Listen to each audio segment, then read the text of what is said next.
De la violence totalement gratuite. Des nibards à gogo. Un blanc qui connaît mieux le Japon que les Japonais. Aujourd'hui, à Vendredi Nanar, les Yakuza arrivent à Los Angeles. Dolph Lundgren, Brandon Lee entreront dans les griffes du Dragon Rouge. Et ça commence maintenant.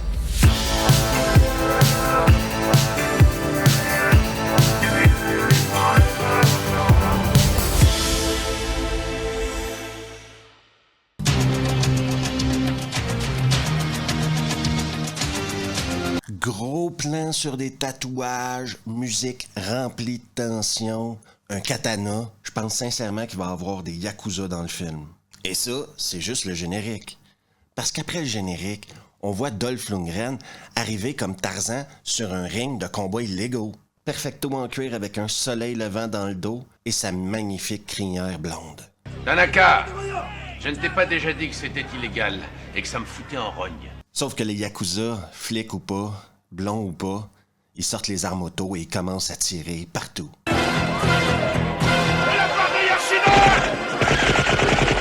Et là, Dolph Lundgren va les poursuivre jusqu'à dans la rue. Et il va se passer une scène incroyable. Il va sauter par-dessus la voiture.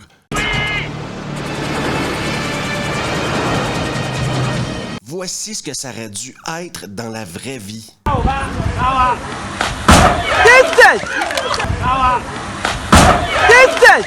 Le racket des Yakuza est simple, c'est de l'extorsion. Ils vont voir les petits commerçants japonais et pour s'assurer qu'il se passe rien de mal à leur boutique, eh bien, ils doivent donner un certain pourcentage. Mais ça, c'est pas le rêve américain. Et on est en Amérique, on est à Los Angeles. Et ils tombent sur le restaurant où Dolph Lundgren va prendre son petit déjeuner. Basta. Tant que je n'ai pas déjeuné, je suis vraiment très mal luné. Je ne crois pas que vous aimeriez me voir en colère. J'aimerais également souligner aux Yakuza que tous les problèmes du monde ne se règlent pas à l'arme automatique. Utilisez vos mots. Nouveau partenaire pour Dolph Lundgren, un très jeune Brandon Lee. C'est Nelson qui m'envoie. Je fais équipe avec toi. Ah, vraiment? C'est maintenant confirmé, ils font face à des Yakuza. Des Yakuza qui, en plus, ont tué la famille de Dolph Lundgren.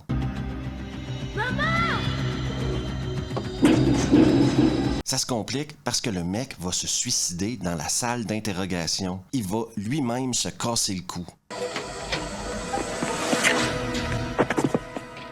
Il est dingue! On rencontre maintenant le principal vilain du film, Yoshida, qui va tuer un mec qui s'appelle Tanaka. Sincèrement, je crois qu'il n'y a pas un film où il y a des Japonais qui est fait à Hollywood où il n'y a pas un mec qui s'appelle Tanaka. Quand on lui en a laissé la chance. Nous devons nous soumettre à l'inévitable. On continue notre petit parcours avec Yoshida et on va rencontrer Angèle. Dans une scène, comment je pourrais expliquer cette scène-là? Angèle était pote avec Tanaka. Et comme pour donner un exemple, le film prend une tournure assez obscure, assez sombre, on va dire. Yoshida va se filmer en train de décapiter Angèle. Une petite blonde toute naïve qui n'a rien demandé à personne. Pause. Il est pas mort, lui? On vient pas juste se le voir se casser le cou à lui-même? Il est dingue! Parlons maintenant de l'objectif des Yakuza à Los Angeles, c'est de vendre du ice. Le ice est une drogue encore plus forte que le crack, plus forte que l'héroïne. C'est une drogue japonaise qu'ils veulent importer à Los Angeles. Quelle drogue? Ils l'appellent Ice. C'est très connu au Japon, mais je n'en ai pas beaucoup vu ici. Pas de bar de striptease dans le film, mais un endroit où les mecs bouffent des sushis sur des filles à poil. En fait, j'avais des a priori sur le poisson cru. Et Tia Carrera qui chante comme une casserole. Heureusement pour nous, elle chante pas longtemps.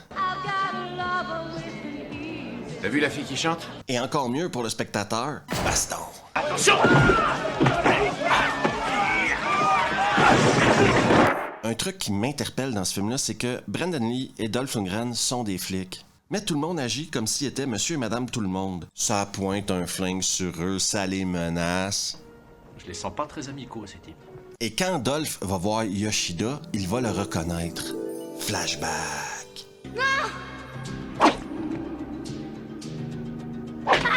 Même Yoshida va reconnaître Dolph. C'est les cheveux blonds. Je savais qu'un jour tu reviendrais. Tu me soulages d'une longue attente. Et enfin, Brandon Lee se réveille. Il se souvient qu'il y avait quelque chose à dire à ce moment-là. C'est mal de vouloir me tuer. Lui aussi, c'est un flic. Et c'est mal de vouloir le tuer. Ils vont réussir à se sortir de cette merde-là et avoir une petite discussion au sommet. Ça prendra pas beaucoup de temps pour Brendan d'être convaincu à aider Dolph à venger sa famille. Et quand on l'aura eu, on ira goûter aux poissons qui trônent sur ses filles. Yoshida, lui, a un plan pour distribuer le ice. Il a ouvert une brasserie, va mettre le ice dans les bouteilles de bière et distribuer le ice à travers toute l'Amérique. Sauf qu'il y a un mec qui va le traiter de bol de riz. Mauvaise idée. Oh merde! Faut vraiment que Yoshida ait envie de la sauter pour dire à Tia Carrera qu'elle chante bien. Et comme elle répond pas positivement à ses avances, eh bien, il va prendre l'initiative de la déshonorer. Et il va la déshonorer avec la vidéo de lui en train de couper la tête de Angel en background. Il y a quand même une certaine noirceur au personnage de Yoshida qui est surprenante pour ce genre de film d'action-là. Par la magie du montage, Dolph et Brendan, le lendemain matin, vont être en train de surveiller la piole de Yoshida. Et à travers la fenêtre, ils vont voir Tia Carrere qui est en train d'essayer de se suicider. Dolph ne fera ni une ni deux et ira à son secours. Il va tuer 9 mecs pour y arriver, mais il va réussir à la sauver.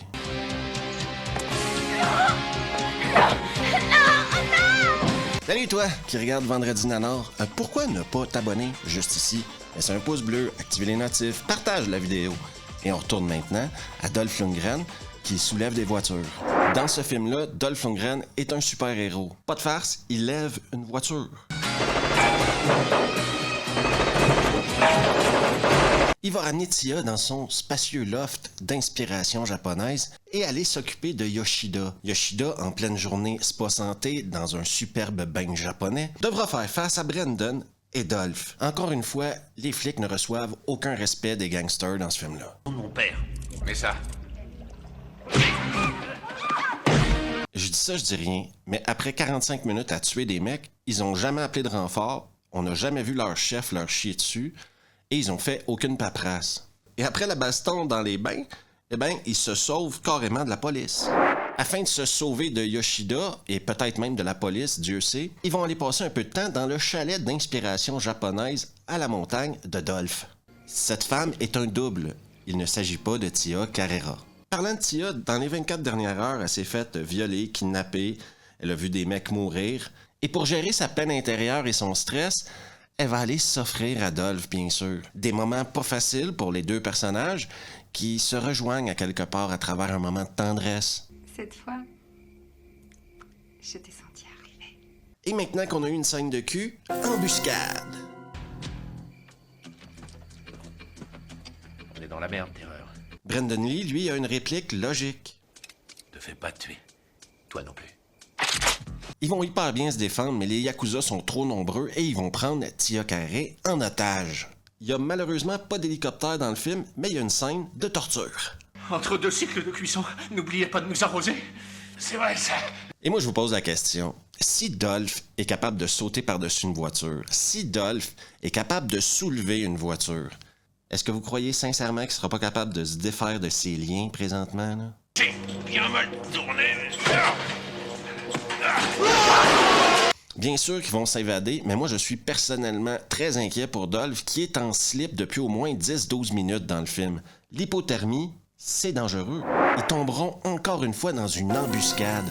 Ce coup-ci, les Yakuza vont essayer de les écraser dans une voiture. Encore une fois, épreuve de force. Je vous rappelle qu'il a soulevé une voiture plus tôt. Tu peux plus mettre d'épreuve de force dans le film s'il a déjà soulevé une voiture. C'est sûr qu'ils vont s'en sortir. Et on prépare la fin avec un montage d'entraînement.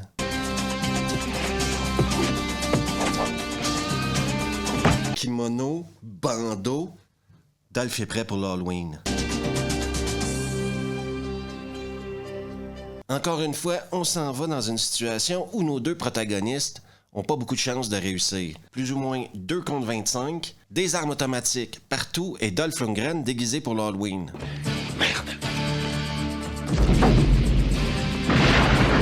Malgré toutes mes réserves, ils vont très bien s'en sortir et on aura le droit à un duel entre Brendan Lee et le second de Yoshida. Je vous rappelle que Brendan Lee est flic dans ce film. Et tu as surtout le droit de mourir. Comme le budget de camisole de Dolph Lundgren était tellement énorme pour ce film-là, eh bien, il restait plus de pognon pour les soutiens-gorge de Tia Carrera. Minako! Duel final entre Yoshida et Dolph Lundgren. Question de laisser une chance à Yoshida, Dolph va prendre une balle.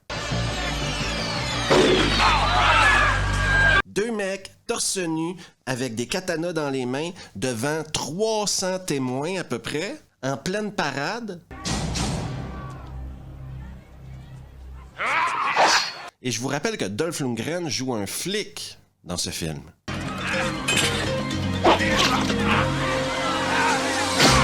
Je veux pas m'accrocher trop à ça, mais pourquoi on les a mis flics dans ce film-là?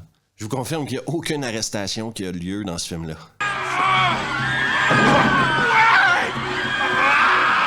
Mort stylée pour Yoshida, et c'est la fin de Dans les griffes du Dragon Rouge. Tia Carrera, elle a beaucoup de qualités, mais c'est pas une excellente actrice. Esthétiquement parfaite, mais elle marche dans des films comme Wayne's World, par exemple, où ça se prend pas au sérieux. Elle marche hyper bien aussi dans True Lies, où ça se prend pas trop au sérieux. Le problème de son jeu dans ce film-là, c'est que tu peux pas prendre ça à la légère quand t'as été violé, quand t'as vu des mecs se faire tuer. Dans les griffes du Dragon Rouge, c'est pas une comédie. Brandon Lee a fait deux choses pour ce film-là, je pense, personnellement. Premièrement, Brandon Lee est très charismatique, et ça se voit dans le film, il vole des scènes à certains endroits. Il est très bon dans ce film-là. Quand il est décédé sur le tournage de The Crow, je crois que sa mort a donné une deuxième vie à plusieurs de ses films, dont Dans les griffes du Dragon Rouge. Au niveau des performances de Brandon Lee, je le préfère dans Rapid Fire, qui aura son tour à revue, mais pour Vendredi Nanar, son meilleur rôle, ça reste pour moi Dans les griffes du Dragon Rouge. Dolph Lundgren maintenant. Eh bien, Dolph Lundgren, c'est Dolph Lundgren, quoi. Le fait d'y faire sauter une voiture puis de soulever une voiture dans le film, ça fait de lui un peu un super-héros et je pense qu'ils sont peut-être allés un peu trop loin. Aucun défaut, aucune faiblesse pour Dolph Lundgren dans ce film-là. Et des Gary Sue, c'est souvent l'autoroute directe vers le nanar. Et dans les griffes du dragon, il y a une certaine attente que t'as quand tu regardes ce film-là. Mark L. Lester, le réalisateur du film, avait réalisé Commando. Et au niveau de la violence, je vous dirais qu'il est sur le même chemin que Commando. Mais Dolph Lundgren, même dans ses meilleurs jours, n'aura jamais le charisme d'Arnold. Faut dire également que la Warner a décidé de couper 30 minutes du film avant de le sortir en salle, ce qui fait en sorte que le film a une durée de 76 minutes. Ça, c'est plus court que le premier épisode de The Last of Us sur HBO. Malgré tout ça, je vous le conseille dans les griffes du Dragon Rouge ou Showdown et Little Tokyo, parce qu'on voit un très jeune Brandon Lee, très charismatique, et la relation qu'il a avec Dolph Lundgren tout le long du film, c'est bien joué, c'est divertissant, mais il y a des raisons pourquoi ça se retrouve dans Vendredi Nanar, selon moi, et le scénario est mince comme un fil. La performance de certains acteurs, mince comme un fil. Mais après, un film qui dure 76 minutes et qui sort directement en vidéo dans tous les pays sauf aux États-Unis, c'est plus ou moins une garantie nanar. Merci à tout le monde d'avoir pris le temps d'écouter la vidéo. Si vous aimez le contenu, n'hésitez surtout pas à vous abonner juste ici, à laisser un pouce bleu, activer les notifs, partager la vidéo avec vos potes et on se revoit la prochaine fois.